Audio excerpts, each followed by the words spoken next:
Hello and welcome to the big picture. The UPA government finally succumbed to the pressure and withdrew not just the ordinance but also the bill pending in the parliament which sought to protect convicted parliamentarians and legislators from losing their membership.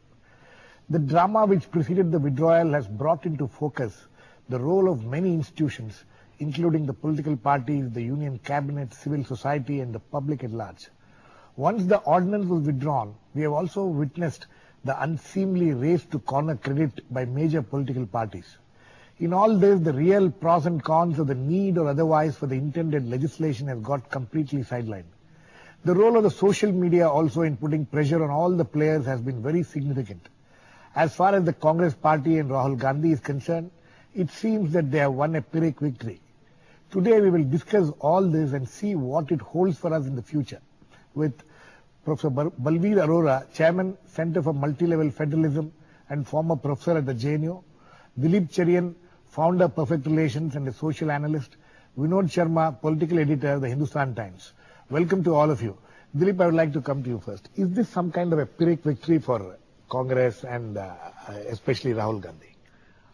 I think for Rahul Gandhi, it's a significant victory. And I think the Congress party always falls in line with the Gandhi line. So there's obviously, they will try to all show themselves as more loyal than the king. But it's interesting to hear the voices which were beyond that. Right. For example, the first person who really threw the first stone was Jay Panda on Facebook. Okay, so social media played a role.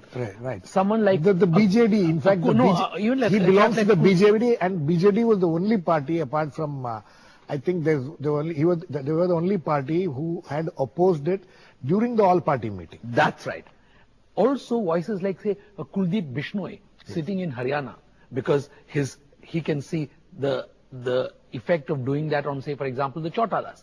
So, people have done it, some for, in a sense, self-interest, and some others out of enlightened national interest. Either way, the Congress party, and especially Rahul Gandhi in this case, for having stepped out of line, as it were, I think has won some kind of kudos. People may question methodology, style, all of that, but the fact of pulling it out is going to stand them in good stead. Professor Arora, was it a Pyrrhic victory for Rahul Gandhi? Because the consequences of what has happened, now finally the bill is withdrawn. Maybe the whole thing will just die down in a few days, people will, and then when somebody else gets convicted. Today there is a lot of hoo-ha because Lalu Yadav is losing his membership. The other day Rashid Masood lost his membership. As we go along, as this whole, the consequences of this legislation which has been withdrawn starts, really coming out into the open, you think there will be some kind of a churning which will happen? No, I think as far as Rahul Gandhi is concerned, timing and style put apart, it is part of something that he first mentioned in Parliament at the time of the Anna agitation. If you remember, he had a brief intervention where he made a suggestion and said this is going to be a game changer. As it turned out, it wasn't at that time. But I think he is looking at something bigger and was waiting for a cue to make his entry. And making his entry on the cue of anti-corruption, which still remains a very strong popular sentiment, I think has... sorry to interrupt. I'm sure later Dilip also should address this. This anti-corruption sentiment, which we have seen in the last 2-3 years, that the Anna movement and later and all that. But whenever if you observe any opinion polls which come up, corruption is not at the top of the concerns of the people. It's very interesting. No, you're right. Most of the opinion polls, you will find corruption is number 3 or 4 or at the most number 2, but never number 1. Never number 1. I think you're right. What is number 1 are questions of livelihood, prices, jobs. Price rise, jobs. But corruption has a different face and a different amount but hits everyone. And I think the fact that they rank it third or fourth, but that everyone is affected by it, I think we should be sensitive to the potential. And we saw that in the Anna movement. So post-Anna movement and all the SNS and other networks taking up.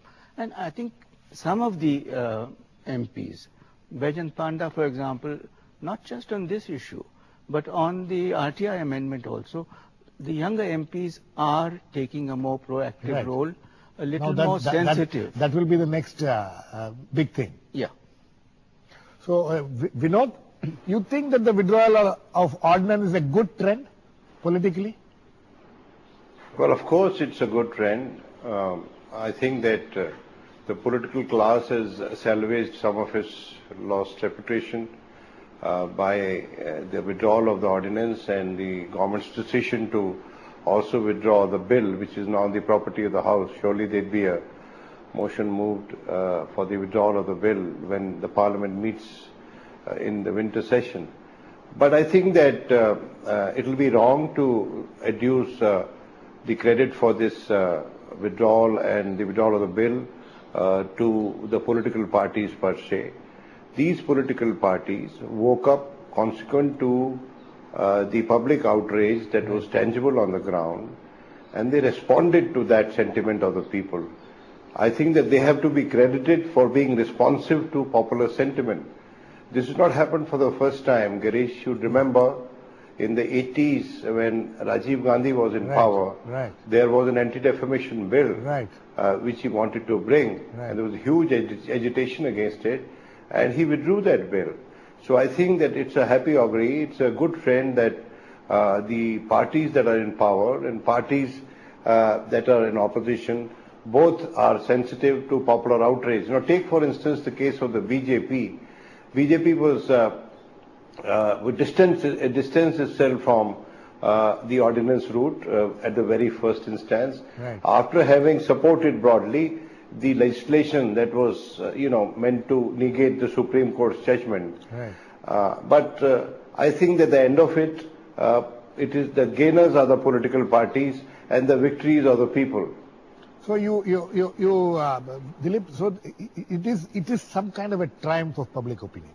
It is a triumph for public opinion, but the only nuance I would say is that it is, in this day and age, if political parties wait for this decibel level of public protest before they realize that what they're doing is dumb and downright wrong, it's very sad. It just tells you that the political class has become hard of hearing.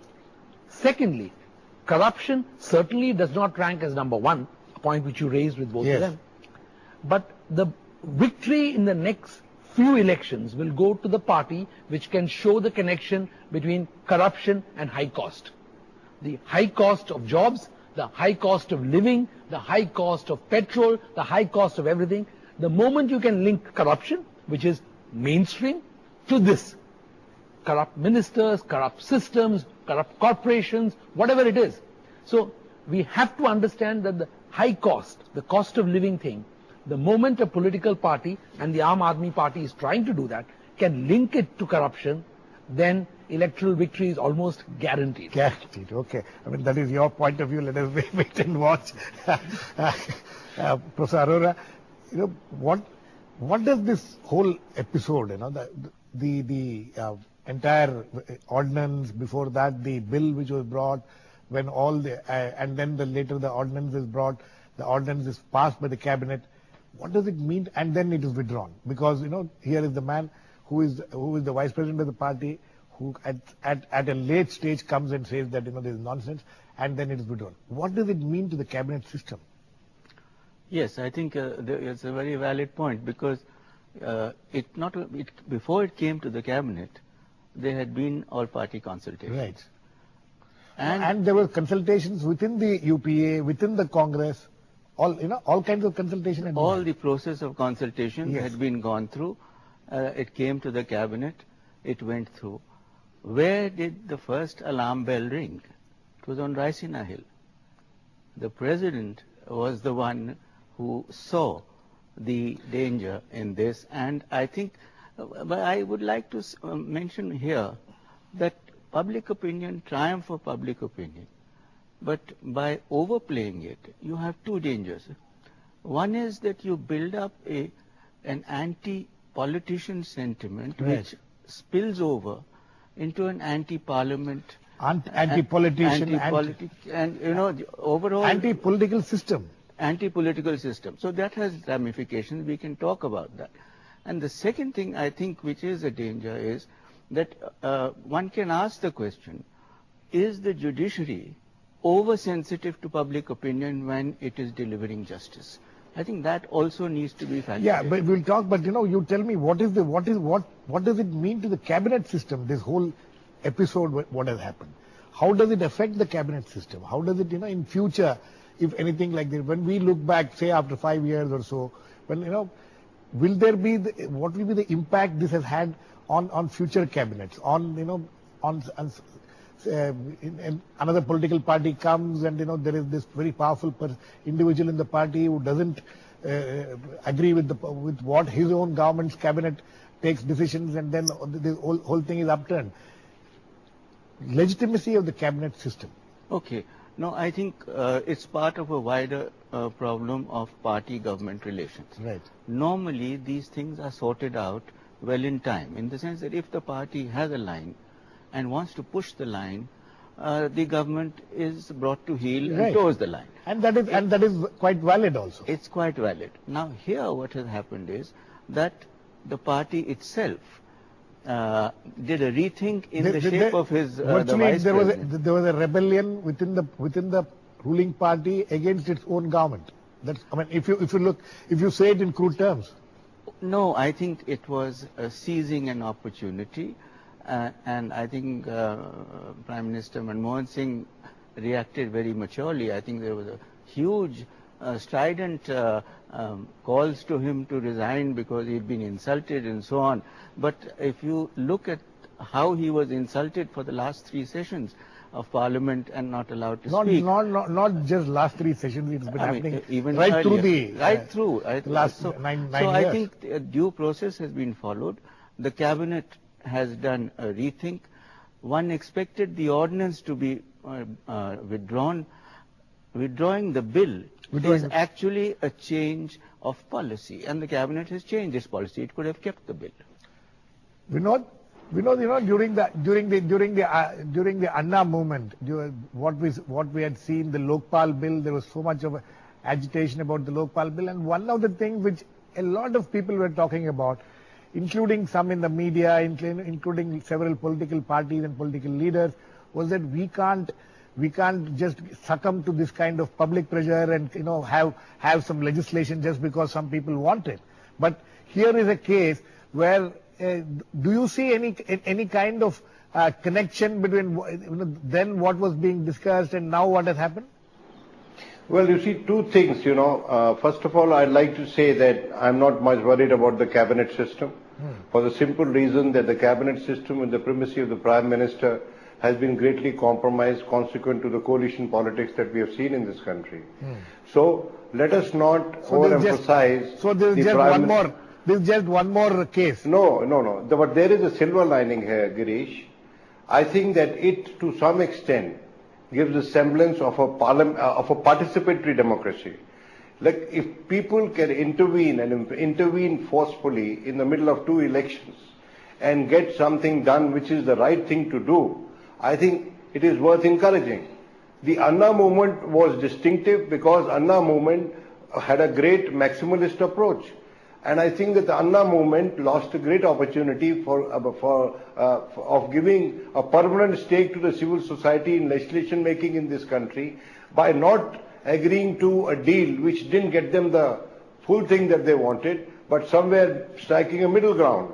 So I think that in this case, there was no organized movement. The movement was sought to be organized by certain forces which my friend Cherian is saying that they are able to connect development with jobs and corruption with jobs and all that. This is sought to be done by this very party which supported the legislation in the House. The same party outside the House wired a new face who is not a member of the House yet, is trying to do this.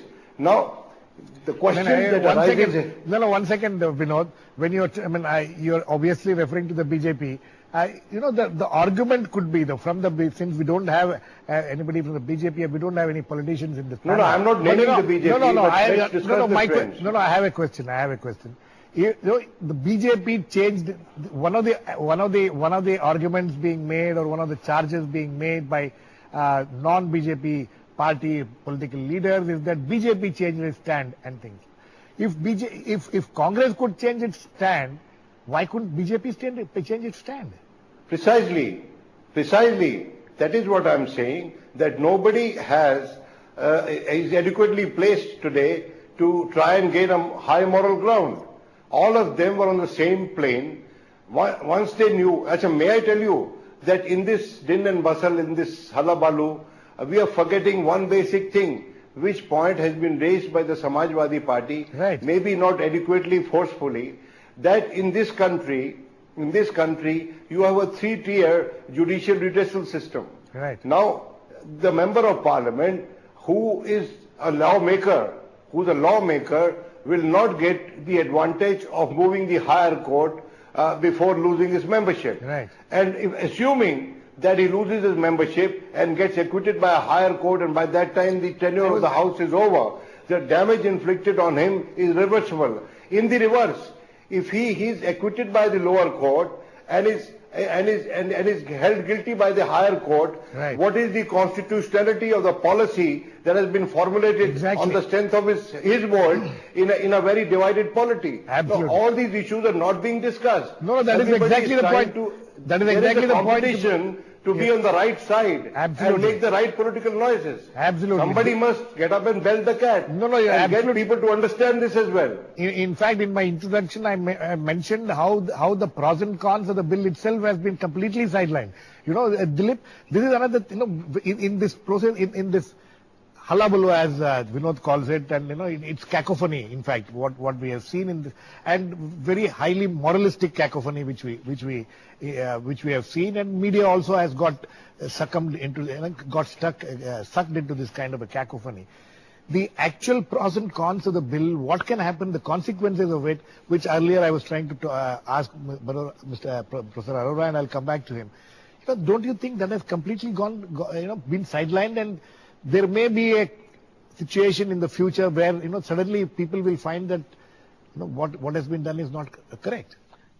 Just as in the case of the Lokpal bill, if you take this, sure, there are issues in the minutiae of the law which needed to have been argued, discussed, and included.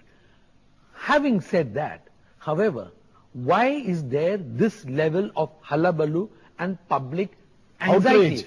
The anxiety is because of the fact that in the majority of cases, there is no doubt that these people don't belong to the House. Whether it's the first level of judiciary intervention, second, and appeal to the highest level, all of that. But for that one exception, you are creating a huge escape door for obvious criminality to continue to dominate Parliament. And why is the public anxious about it? Because the public has a perception, right or wrong, SP or JP or whatever it is, that the number of people involved in and therefore breaking the law and then involved in making our law is too high. That perception, as long as Parliament does not make effort to clear it up, public will continue to believe that. It's not about democracy. It's not just about, the people's right to vote and the nuances and the commas and the semicolons. They all completely got lost in this debate. Professor Arora, don't you think that the actual law, as Vinod was pointing out, and in fact, just before this outrage, came to the open in the last few days. In fact, the outrage started when the cabinet cleared the ordinance. Till then, it was quite muted. The opposition was quite muted. Then suddenly it all broke out. And after that, we have not seen any sane discussion on the provisions of the bill. I think that's the big casualty, because this is a quick fix method. Right. And I think it's partly due to the fact of the personalities involved, and let's not forget, and the judicial process is to also partly to blame. 17 long years. I mean, that also makes people blood boil, saying that how is it that for 17 years the man is still around. I'm nothing personal against. There is another chief minister in this country who is also having a similar thing with the law for the last 17 years. So, and nothing has happened so far. So nobody talks about it. Exactly. You see, I think there are two things here. One is due process. You are curtailing the rights of MPs to due process. The better thing would have been to discuss the bill and fast track these cases, so that you can at the same time satisfy public opinion by speedy justice and not abridge the rights of individual MPs as individuals to access the point which is being made by people which were being made, and now it completely got muted because obviously the politicians think that talking about it at this point of time will bring down their own reputation. Those many of them are very honorable people. Is that there is now a discrimination being made between an ordinary person facing a conviction and an elected person who is facing conviction. Yeah, and I think that is a worrying thing, because once you single out a category of persons, then what is the next category you will single out? Will it be police officers? Will it be bureaucrats? You see, you are now laying down a precedent that once you are convicted, a lot of bureaucrats get convicted. A lot of police people get convicted. So you have created a precedent which is not a very healthy precedent. I think the ideal thing would have been to give speedy justice. The second thing I want to mention is that, between one hears the voices of the two national parties, the big boys.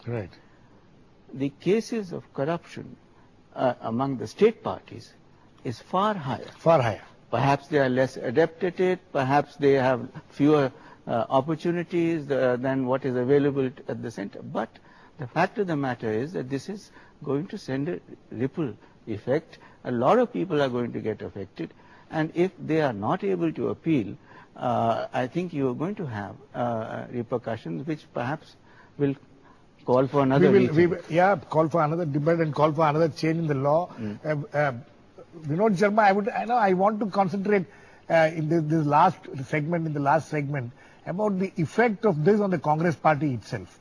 You think that the Congress that the change of guard is quite evident now in the Congress party, or do you think that there is a one-off thing and things will be as usual after this? No, I think it's a case. I mean, it makes good copy, because oversimplification gives you a headline and a good intro.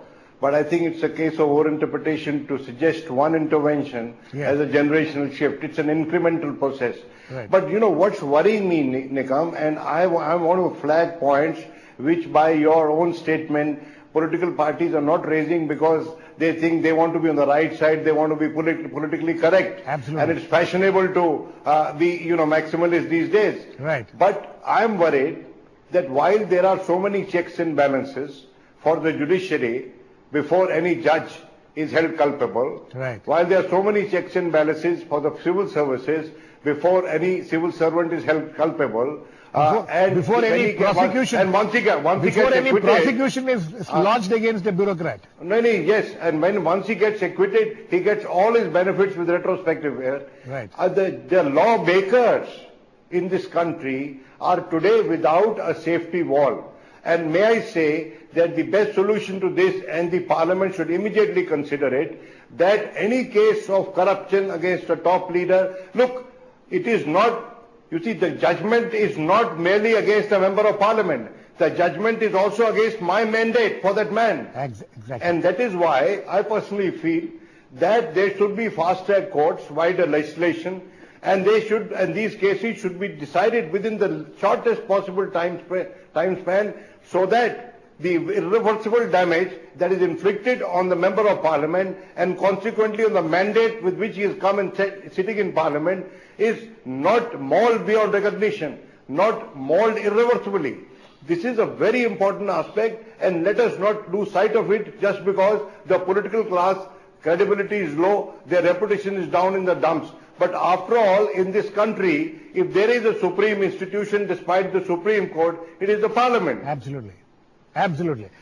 Dilip, you know, what do you think as the media played, the kind of role which media has played in this whole episode? Do you see them having played a positive role, or do you see them having played a negative role? I echo what Vinod has said on this, that there is a tendency to be maximalist. Yes. So you want to be absolutionist, you want to be maximalist, all of that. And that is a dangerous trend, and media has played a very, shall I say, a magnifying role of the, of enhancing the dangers of the ordinance. Right. And suppressing the need for a very careful legislation. Right. But I have an issue with, treating politicians as a special class, as I have with bureaucrats, as I have with judges. I'm just saying super classes are dangerous in a democracy of any kind. So one thing is to look at it again and to see whether you can have fast track only for politicians. Exactly. Or whether, yeah. And the second thing is, in Yes. Parliament, you need to be careful as to whether lawmakers need to be like Caesar's wife, well above reproach. But about that, there is no doubt about it. Yes, Vinod? No, I'm not saying, Cherian, you got me wrong here. Okay. I'm not saying that for a moment. Okay. You know why? I'm saying that you do take action, prompt action against a member of parliament who's found with his hand in the bin. But do it quickly. You know why? I agree. Cherian, it is my mandate which goes to parliament together with that man. And if my mandates get destroyed by an unelected judiciary, I think I have a right to quick redressal. Absolutely. I agree. And it's my right to judicial redressal which is being indirectly affected. Got it. Okay. Okay. Last words to you, Professor Arora.